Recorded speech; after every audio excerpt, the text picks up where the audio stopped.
ഞാനിങ്ങനെ ആലോചിക്കുകയാണേ, നമ്മുടെ രാജ്യത്തെ മുഖ്യമന്ത്രിമാരിൽ ഏറ്റവും ചങ്കുറപ്പുള്ള മുഖ്യമന്ത്രി ആരാണ്?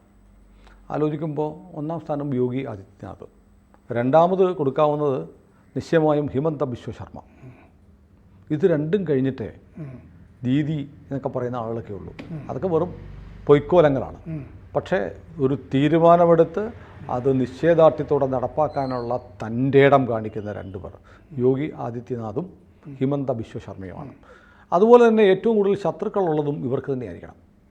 ഈ നാട്ടിലെ ചില ആളുകൾ ദിവസവും ഒരു 10 പ്രാവശ്യമെങ്കിലും വെടിവെച്ച് കൊല്ലുന്ന ആളാണ് യോഗി ആദിത്യനാഥിനെ. യോഗിയെ കൊല്ലണം എന്നാഗ്രഹിക്കുന്ന ഒരുപാട് ആളുകളുണ്ട്. നമ്മൾ സോഷ്യൽ മീഡിയയിലൊക്കെ കണ്ടാൽ മതി, യോഗിയെ കൊല്ലണം, യോഗിയെ കൊല്ലണം, നീ മുടിഞ്ഞു പോകും, തലയിൽ ഇടുത്തി വീഴുമെന്നൊക്കെ കമൻ്റ് ഇടുന്ന ആളുകൾ ഈ കേരളത്തിൽ പോലും ഉണ്ട്. അപ്പോഴാണ് കഴിഞ്ഞ ദിവസം ഒരു വീഡിയോ ഞാൻ കണ്ടത്, ഞെട്ടിപ്പോയി. ഒരു വീഡിയോയിൽ ഒരുത്തൻ വന്ന് പറയുകയാണ്, യോഗി ബംഗാളിൽ നിന്ന് വന്ന ആളാണ്, ഹിന്ദിക്കാരൻ, ബംഗ്ലാദേശി, ബംഗാൾ എന്നാണ് ഇന്ന് കണ്ടത്, ബംഗ്ലാദേശി. ബംഗാളിൽ നിന്ന് വന്ന് ഡൽഹിയിൽ എന്തോ കൂലിപ്പണി ചെയ്യുന്നു. പിണറായിയുടെ ഭാഷയിൽ പറഞ്ഞാൽ അതിഥി തൊഴിലാളി. അവൻ പറയാണ് യോഗിയുടെ കഴുത്ത് വെട്ടണം, കുർബാൻ ചെയ്യുമെന്നോ, കുർബാനിയാണെന്തോ, ബിസ്മില്ല ചൊല്ലി കഴുത്ത് വിട്ടു എന്ന് പറഞ്ഞു. അതാരാണ്? ഇന്ത്യക്കാരനല്ലാത്ത, ഇപ്പോൾ ബംഗ്ലാദേശിയാണെന്നുള്ള ഞാൻ ഇപ്പോഴാണ് അറിഞ്ഞത് എന്ന് പറഞ്ഞു. അങ്ങനെ പറഞ്ഞിട്ട് ഇപ്പം എന്തായി? ഇപ്പം എന്തായെന്ന് പറഞ്ഞാൽ അയാളെ പിടിച്ചു. ആര് പിടിച്ചു? അറസ്റ്റ് ചെയ്തു, പോലീസ് പിടിച്ചു. ഈ ഷെയ്ഖ് അത്തോൾ എന്നാണ് അയാളുടെ പേര്. അയാളെ പോലീസ് പിടിച്ചിട്ട് പിന്നെ അയാളുടെ കയ്യിൽ നിന്ന്, ഇത് വെറുതെ പറയുന്നതാണെന്ന് തോന്നുന്നില്ല, അയാളുടെ കയ്യിൽ നിന്ന് ഒരു പിസ്റ്റൾ പിടിച്ചു. പിസ്റ്റൾ കണ്ടെത്തു. അത് ശരി. അപ്പോൾ അത് പിന്നെ കത്തി, ഇങ്ങനത്തെ സംഭവങ്ങളൊക്കെ അയാളുടെ കയ്യിൽ ഉണ്ടായിരുന്നു. ബംഗ്ലാദേശിയാണ്, മൈഗ്രന്റ് വർക്കറാണ് അയാള്, കുടിയേറ്റ തൊഴിലാളി, കൂലിപ്പണിയൊക്കെ ചെയ്തുകൊണ്ടിരിക്കുന്ന ഒരാളാണ്. ഇത് സംഭവം എന്താണെന്ന് വെച്ചാൽ, കഴിഞ്ഞ ആഴ്ച 13-ാം തീയതി ഖബർ ഇന്ത്യ എന്ന് പറഞ്ഞ യൂട്യൂബ് ചാനൽ, ഇംഗ്ലീഷാണത്. അപ്പോൾ അവർ ഒരു വീഡിയോ, ഡൽഹി നിയമസഭ തെരഞ്ഞെടുപ്പിൽ നിങ്ങൾ ആർക്കൊക്കെ വോട്ട് ചെയ്യും എന്ന് ചോദിക്കുകയാണ്. അത് ഈ കുടിയേറ്റ തൊഴിലാളികൾക്കിടയിൽ ഇപ്പോൾ ഇങ്ങനെ ചോദിക്കുകയാണ്, മൈക്ക് കാണിച്ചിട്ട്, നിങ്ങൾ എന്ത് ചെയ്യും, ഇവിടെ ആർക്കാണ് വോട്ട് ചെയ്യുക, കോൺഗ്രസിനാണോ കേജ്രിവാളിനാണോ, ഇങ്ങനെ ചോദിച്ചുകൊണ്ടിരിക്കുകയാണ്. അടുത്ത കൊല്ലം ഫെബ്രുവരിയിലാണല്ലോ തെരഞ്ഞെടുപ്പ് പ്രഖ്യാപിച്ചു കഴിഞ്ഞു, സ്ഥാനാർത്ഥികളുടെ പ്രചാരണം തുടങ്ങി. അതെ. അപ്പോൾ ആ വീഡിയോയിലൊരു റിപ്പോർട്ടർ ഈ മുസ്ലിം കുടിയേറ്റ തൊഴിലാളികളോട്, എല്ലാ കുടിയേറ്റ തൊഴിലാളികളും ഇല്ല, മുസ്ലിം കുടിയേറ്റ തൊഴിലാളികളോടാണ് ചോദിക്കുന്നത്. അപ്പോൾ ഡൽഹിയിൽ കുറേ കാലമായിട്ടുണ്ട് ഇവർ, ഡൽഹിയിലെ കാര്യങ്ങൾ അറിയാം. ആ സമയത്താണ് ഈ കുടിയേറ്റ തൊഴിലാളികളിൽ ഒരാൾ, ഈ ഷെയ്ഖ് അത്തോ, ഈ യോഗി ആദിത്യനാഥിനെ എൻ്റെ തല വെട്ടിക്കളയും എന്ന് പറയുന്നത്. എന്താ അങ്ങനെ പറയാൻ കാരണം? എന്താ അയാളോട് ചോദിച്ചത്? അത് പറയുന്നുണ്ട്. മൊത്തത്തിൽ ഇവർ പറഞ്ഞത് എന്താണെന്ന് വെച്ചാൽ, BJPയേക്കാൾ അവർക്ക് താല്പര്യം കോൺഗ്രസിനെയും ആം ആദ്മി പാർട്ടിയും ആണ്. രാഹുൽ ഗാന്ധി നല്ല നേതാവാണ്. പിന്നെ മമതാ ബാനർജി 2029 പ്രധാനമന്ത്രിയാകും. ഇവർ പറഞ്ഞു, ഇവർക്ക് വേണ്ടപ്പെട്ട ആളുകൾ. ഇവർക്ക് മറ്റേ വ്യാജ കാർഡും കാര്യങ്ങളും ഒക്കെ ബംഗാളിൽ നിന്നൊക്കെ എടുത്തു കൊടുക്കുമല്ലോ, അതിർത്തി കടന്നു വരുന്നവർക്ക്. ഇങ്ങനെ സംസാരിച്ചു കൊണ്ടിരിക്കുമ്പോൾ ഇത് യൂട്യൂബ് വീഡിയോ എങ്ങനെയാണ് മറ്റേ പ്രേക്ഷകർക്ക് മുമ്പിൽ എത്തിച്ചത്, എന്ത് ധാരണയിലാണെന്ന് എഡിറ്റ് ചെയ്യാതെ കാണിച്ചു. എനിക്ക് അതിന്റെ പേര് തന്നെ ഖബർ ഇന്ത്യ എന്ന് പറയുമ്പോൾ അതിന്റെ ഒരു സ്വഭാവം വേറെയാണെന്ന് തോന്നുന്നു. അതെ, ഇവർക്ക് മുസ്ലിങ്ങൾക്ക് വേണ്ടി മാത്രമുള്ളതാണല്ലോ അത്. അപ്പോൾ ഇത് ഭയങ്കര ഡിസ്റ്റർബിംഗ് ആയിട്ട് വന്നത് എന്താണെന്ന് വെച്ച് കഴിഞ്ഞാൽ, ഈ ഷെയ്ഖ് അത്തോൾ എന്ന് പറഞ്ഞ ആൾ പെട്ടെന്ന് യോഗി ആദിത്യനാഥിനോട് വലിയ ദേഷ്യം പ്രകടമാക്കി. അതിന് അയാൾ പറഞ്ഞ കാര്യം എന്താണെന്ന് വെച്ചാൽ, ഇയാൾ അവിടെ അയോധ്യയിൽ മറ്റേ ബാബ്രി പള്ളി ഉണ്ടായിരുന്നിടത്ത് പൊളിച്ചിട്ട് രാമക്ഷേത്രം പണിത ആളാണ്. ഇയാളിങ്ങനെ അനധികൃത മോസ്കുകൾ മുഴുവൻ തകർത്ത് കളയുന്നു, മസറുകൾ തകർക്കുന്നു എന്ന് പറഞ്ഞാൽ ശവകുടീരങ്ങൾ ഒക്കെ തകർക്കുന്നു, ലൗഡ് സ്പീക്കർ മോസ്കിലൊക്കെ ഉള്ളത് അതിനൊക്കെ എതിരെ ആക്ഷൻ എടുക്കുന്നു. ബംഗ്ലാദേശിയാണെങ്കിലും ഇക്കാര്യമൊക്കെ അറിയാമല്ലോ, അതൊക്കെ നന്നായിട്ട് അറിയാമൊക്കെ. പിന്നെ ഈ ഇറച്ചിക്കടകളിലെ സ്ലോട്ടർ ഹൗസസ് അതൊക്കെ പൂട്ടിക്കുന്നു. അപ്പോൾ അതുകൊണ്ട് ഇത്രയും പറഞ്ഞിട്ട് അയാൾ പറയാണ്, ബിസ്മില്ല ബോലൂങ്ക അവർ കുർബാനി ദേദൂങ്ക യോഗിക്ക്. എന്നിട്ട് കൈ കൊണ്ട് ഇങ്ങനെ ആക്ഷൻ ബിസ്മില്ല ചൊല്ലി ഇവനെ തട്ടിക്കളയും. എന്നിട്ട് കൈ കൊണ്ട് ഇങ്ങനെ മുറിക്കുന്ന പോലെ കൈ കൊണ്ട് ഇങ്ങനെ കാണിച്ചു. പണ്ട് ഡൽഹിയിലെ ഒരു മാധ്യമ പ്രവർത്തകൻ സുരേഷ് ഗോപി പോയപ്പം പുറകിൽ നിന്ന് കാണിച്ചതുപോലെ ഇങ്ങനെ കാണിച്ചല്ലോ. അപ്പോൾ ബിസ്മില്ല ചൊല്ലി ഞാൻ ഇയാളെ കണ്ടിച്ചു കളയും എന്നാണ് പറഞ്ഞത്. ഈ കുർബാനി കൈകൊണ്ട് ചെയ്യുന്നതൊക്കെ ഇയാൾ കാണിച്ചു. അപ്പോൾ ഇതിനെ തുടർന്നാണ് ഇത് ആരാണെന്നൊക്കെ കണ്ടുപിടിച്ച്, നല്ല പണിയാണല്ലോ ഇയാൾ കണ്ടുപിടിച്ച് അറസ്റ്റ് ചെയ്തത്. അപ്പോൾ നോയിഡ പോലീസാണ് അറസ്റ്റ് ചെയ്തിരിക്കുന്നത്. ഇയാളുടെ കയ്യിൽ നിന്ന് ആയുധം പിടിച്ചിട്ടുണ്ട്, .315 ബോർ, പിന്നെ വെടിയുണ്ടകൾ, പിസ്റ്റള്, വെടിയുണ്ടകൾ, ഈ ഒബ്ജക്ഷനബിൾ ഡോക്യുമെന്റ്സ്, ഫോട്ടോസ് എന്ന് പറഞ്ഞിട്ടുണ്ട്. എന്ന് പറഞ്ഞാൽ ലിറ്ററ സാഹിത്യമൊക്കെ കാണുമായിരിക്കും. ഫോട്ടോകൾ, മൊബൈൽ ഫോൺ. 40 വയസ്സാണ് ഇയാൾക്ക് ഷെയ്ഖ് അത്തോളിന് എന്തെങ്കിലും ക്രിമിനൽ പശ്ചാത്തലം ഉണ്ടോ എന്ന് അന്വേഷിച്ചുകൊണ്ടിരിക്കുകയാണ്. ഇതിന് തന്നെ മതി. ഇതിനപ്പുറത്ത് എന്ത് ക്രിമിനൽ പശ്ചാത്തലം? ഒരു സംസ്ഥാനത്തെ മുഖ്യമന്ത്രിയെ കൊല്ലുമെന്ന് പരസ്യമായി ഒരു ചാനലിൻ്റെ മുന്നിൽ, ക്യാമറയ്ക്ക് മുന്നിൽ പറയാൻ ധൈര്യം കാണിച്ചു. അത് അസാമാന്യ ധൈര്യമാണ്.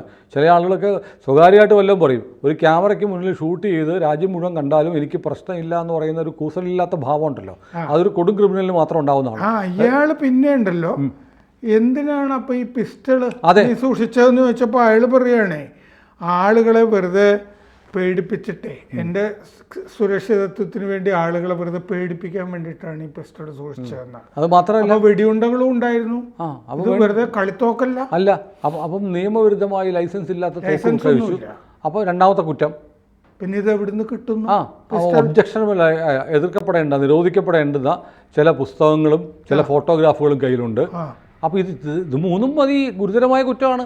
മുൻപ് കുറ്റം ചെയ്തതെന്ന് നോക്കേണ്ട കാര്യമില്ല. പിന്നെ അയാൾക്കൊരു മറ്റേ മത തീവ്രത ഉണ്ടല്ലോ, അയാളുടെ മുഖം കണ്ടാൽ തന്നെ തോന്നും. അയാൾ പറയുന്നുണ്ടല്ലോ മോസ്കുകൾ മുഴുവൻ. അപ്പം മത തീവ്രത അയാൾക്കുണ്ട്. ഇതൊന്നും അയാൾക്ക് ഇഷ്ടപ്പെടുന്നില്ല, ഈ ചെയ്യുന്ന കാര്യങ്ങളൊന്നും ഇഷ്ടപ്പെടുന്നില്ല. അപ്പോൾ അയാളുടെ കയ്യിലുള്ള ഒരു ചിത്രം, അതെന്താണ് ചിത്രം എന്ന് പറഞ്ഞിട്ടില്ല. ആ ചിത്രം എന്തിനാണ് സൂക്ഷിച്ചതെന്ന് ചോദിച്ചപ്പോൾ അയാൾ പറഞ്ഞു, സഹമുസ്ലിങ്ങൾക്ക് കാണിച്ചു കൊടുക്കാൻ വേണ്ടിയിട്ടാണ് ഈ ചിത്രം എന്ന് പറഞ്ഞു. എന്ന് പറഞ്ഞാൽ ആളുകളെ പ്രകോപിപ്പിക്കുന്ന ഒരു ചിത്രം എന്ന് പറഞ്ഞാൽ അയാളുടെ കയ്യിൽ ഉണ്ട് എന്ന് പറഞ്ഞാൽ കൂടെയോ മോദിയുടെ കൂടെയോ നമ്മൾ നിൽക്കാൻ പാടില്ല, ഹിന്ദുക്കൾക്ക് വിരുദ്ധമായിട്ട് വേണം നമ്മൾ പ്രവർത്തിക്കാൻ, ഇത് കണ്ടോ എന്ന് ചോദിക്കത്തക്ക വിധത്തിലൊരു ചിത്രം, അവരുടെ വികാരം കുത്തിയിളക്കാൻ പോകുന്ന ഒരു ചിത്രം. അപ്പോൾ അവനൊരു പ്രൊപ്പഗാൻഡ നടത്താൻ ഉദ്ദേശിച്ചൂടെ വന്നിരിക്കുന്നതാണ്. അങ്ങനെയുണ്ട്. ആളുകളെ ഒരു കലാപം ഉണ്ടാക്കുക എന്നവൻ്റെ ലക്ഷ്യമാണ്. അല്ല പിന്നെ ഇതെടുത്ത് മറ്റുള്ളവരെ കാണിക്കാനാണ് എന്ന് പറയേണ്ട കാര്യമില്ലല്ലോ. അപ്പോൾ ഇതാണ് അയാൾ ഇങ്ങനെ ഒബ്ജക്ഷനബിൾ, അതായത് പ്രകോപനപരമായിട്ടുള്ള പ്രതികരണങ്ങളൊക്കെ നടത്തി എന്ന് പറഞ്ഞിട്ട് 4-5 വകുപ്പുകളിൽ അയാൾക്കെതിരെ കേസ് എടുത്തിട്ടുണ്ട്. പിന്നെ അയാളുടെ കയ്യിൽ അനധികൃതമായ ആയുധങ്ങൾ ഉണ്ടായിരുന്നു, ഈ ചിത്രങ്ങൾ, അങ്ങനത്തെ സംഗതികളൊക്കെ ഉണ്ടായിരുന്നു, പ്രകോപനപരമായ വസ്തുക്കളൊക്കെ ഉണ്ടായിരുന്നു എന്ന് പറഞ്ഞിട്ടാണ് കേസ്. അപ്പോൾ സത്യത്തിൽ ചിലപ്പോൾ അതിനിപ്പോൾ UP പോലീസ് കൊണ്ടുപോയിരിക്കും. നോയിഡ UPയിലാണല്ലേ? UP പോലീസ് അറസ്റ്റ് ചെയ്തത്? UP നോയിഡ. ഞാനത് ഡൽഹിയിലാണല്ലോ സംഭവം നടന്നത്. അതുകൊണ്ട് ഡൽഹിയിൽ UPയിൽ വെച്ചാണോ? ഇത് നോയിഡയിലാണ് ഇവര്. അല്ല, സംഭവം നടന്നത് നോയിഡയിലായിരിക്കും. ഡൽഹി നോയിഡ വലിയ വ്യത്യാസം. NCR എന്ന് പറഞ്ഞതിൻ്റെ അകത്ത് പെടുത്തിയാണല്ലോ പെടുന്നത്. അതെ അതെ അതെ. അപ്പോൾ ഡൽഹി എന്ന് പറഞ്ഞാൽ നോയിഡ അവിടെ ഒരു വേലിക്ക് അപ്പുറത്തും ഇപ്പുറത്തും പറയുന്നത് മെട്രോ ഉണ്ടല്ലോ. അല്ല, ഏതായാലും ഒരു സംസ്ഥാനത്തിൻ്റെ മുഖ്യമന്ത്രിയൊക്കെ കൊല്ലുമെന്ന് പറയാൻ മാത്രം, അതും ചാനലുകൾക്ക് മുമ്പിൽ പറയാൻ മാത്രമുള്ള ഒരു ധൈര്യം ഒരാൾക്കുണ്ടാവണമെങ്കിൽ അതത്ര നിസ്സാരമായ കാര്യമല്ല. ധൈര്യം കൊടുക്കുന്ന ഒരു സംഘടന അയാളുടെ പുറകിലുണ്ട്. അതാണ്.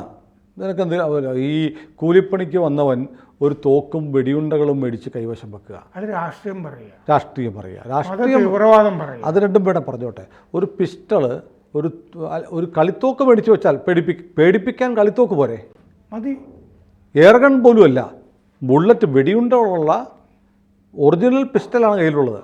ഒരു പിസ്റ്റൾ, ഒരു ലൈസൻസ് ഇല്ലാത്ത പിസ്റ്റലാണെങ്കിലും അതിന് 1000 രൂപ വേണം. 500-2000 രൂപ കൊടുത്താലൊന്നും കിട്ടില്ല. 2000 രൂപ കൊടുത്താൽ ഒരു എയർ പിസ്റ്റൽ പോലും കിട്ടത്തില്ല. അങ്ങനെ ഇരിക്കെ അനധികൃതമായ ഇല്ലീഗലായ ഒരു നാടൻ തോക്ക് നാടൻ പിസ്റ്റൾ കയ്യിൽ വരുന്നു എന്ന് പറയുന്നത് അസ്വാഭാവികമാണ്. അപ്പോൾ ഏതായാലും ഒരു വലിയ ഗൂഢാലോചന ഇതിന് പിന്നിലുണ്ടാവും. ആരുടെയോ ഏജൻ്റായി ആരുടെയോ ഒരു ചാവേറിനെ പോലെ വന്ന ഒരാൾ വിടുവായത്തം പറഞ്ഞ് പിടിക്കപ്പെട്ടതാവാം, അല്ലേ? അങ്ങനെ ഒന്നുകൂടെ ഒരു പക്ഷേ ഇങ്ങനെ ഒരു കൂട്ടത്തിൽ ഈ വാടക കൊലയാളികളെയൊക്കെ കണ്ടെത്തുന്നത് ഈ മതതീവ്രതയുള്ള കൂട്ടത്തിൽ നിന്നാണല്ലോ കണ്ടെത്തുക. അപ്പം ഇങ്ങനെ ഒരർത്ഥത്തിൽ ഇത് ഈ ഉർവശിശു ശാപം എന്നൊക്കെ പറയുന്ന പോലെ ഇങ്ങനെ ആളുകൾ കൊല്ലാൻ നടക്കുന്ന ഒരാളെ ഈ വീഡിയോ വഴി കണ്ടെത്താൻ കഴിഞ്ഞു എന്ന് പോലും ഉണ്ട്. അതിൻ്റെ അതെ, ഗുണമുണ്ട്. അതിന് ഖബർ ഇന്ത്യയോട് നമുക്ക് നന്ദി പറയാം. പക്ഷേ ഖബർ എന്നൊക്കെ പറഞ്ഞാൽ എന്ത് ശവകുടീരാണ്. അപ്പം ഖബർ ഇന്ത്യ എന്നൊരു ചാനലിന് പേര് ഇടുന്നത് തന്നെ ശരിയല്ല. അത് ഈ മതതീവ്ര ചാനലാണെന്നുള്ള കാര്യവും വളരെ ഇന്ത്യ ശവകുടീരമാണെന്നാണോ? കാരണം ഇതൊക്കെയാണ് നിങ്ങൾ പറയേണ്ടതെന്ന് ചിലപ്പോൾ ഈ ചാനൽ തന്നെ പറയുന്നുണ്ടാവും. നിങ്ങളിങ്ങനെ പറഞ്ഞാൽ മതി, അതിന് വ്യൂവർഷിപ്പ് കിട്ടുമല്ലോ. വ്യൂവർഷിപ്പ് കിട്ടും. ഇങ്ങനെയൊക്കെ ചിലപ്പോൾ വന്ന് പോകുന്നുണ്ടാവും. കാരണം അവർ മാത്രം കാണുന്ന ചാനലാണ്. യൂട്യൂബ് ചാനൽ ലൈസൻസ് ഒന്നും വേണ്ടല്ലോ, ഒന്നും വേണ്ട. അവർ മാത്രം കാണുന്ന ചാനലാണ്. ഒരുപാട് ചീത്ത പറയുന്നുണ്ടാവും. ഈ ഘട്ടത്തിൽ ഇതെല്ലാവരും കണ്ടു. തെരഞ്ഞെടുപ്പ് സമയമാണ്. അപ്പോൾ അതുകൊണ്ട് എന്തോ രാഷ്ട്രീയ സംഘടനകളും ഒക്കെ ആയിട്ട് ഇപ്പം മൗലാന അസറൊക്കെ പുറത്തൊക്കെ വന്നിട്ടുണ്ടല്ലോ. 21 കൊല്ലം കഴിഞ്ഞാൽ പ്രത്യക്ഷപ്പെടുകയൊക്കെ ചെയ്തല്ലോ അതിർത്തിക്കപ്പുറത്ത് കശ്മീരിൽ നിന്നും. മാത്രമല്ല ഈ ആപ്പിൻ്റെ ഭരണത്തിൽ ഇപ്പോൾ ഒവൈസി ആണെങ്കിൽ ആ ഷഹീൻ ബാഗിലെയൊക്കെ കലാപകാലത്തെ ഒരുത്തനെ പിടിച്ചിട്ട് സ്ഥാനാർത്ഥിയുമാക്കിയിട്ടുണ്ട്, ജയിലിൽ കിടക്കുന്നത്. ഈ കാലാവസ്ഥയൊക്കെ ഈ പ്രീണനവും ഈ വക കാലാവസ്ഥയൊക്കെ ഈ ആപ്പിൻ്റെ ഭരണത്തിൽ അവിടെ തഴച്ചു വളർന്നിട്ടുമുണ്ട്. ഇത്ര ആളുകൾ അവർക്ക് വളരെ സേഫായിട്ടുള്ളൊരു സ്ഥലമാണ്. ഇവിടെ തന്നെ എലത്തൂരിൽ മറ്റേ ട്രെയിനിൽ തീ വെച്ചില്ലേ, അയാൾ തന്നെ ഡൽഹിയിൽ നിന്ന് വന്നയാളാണ്.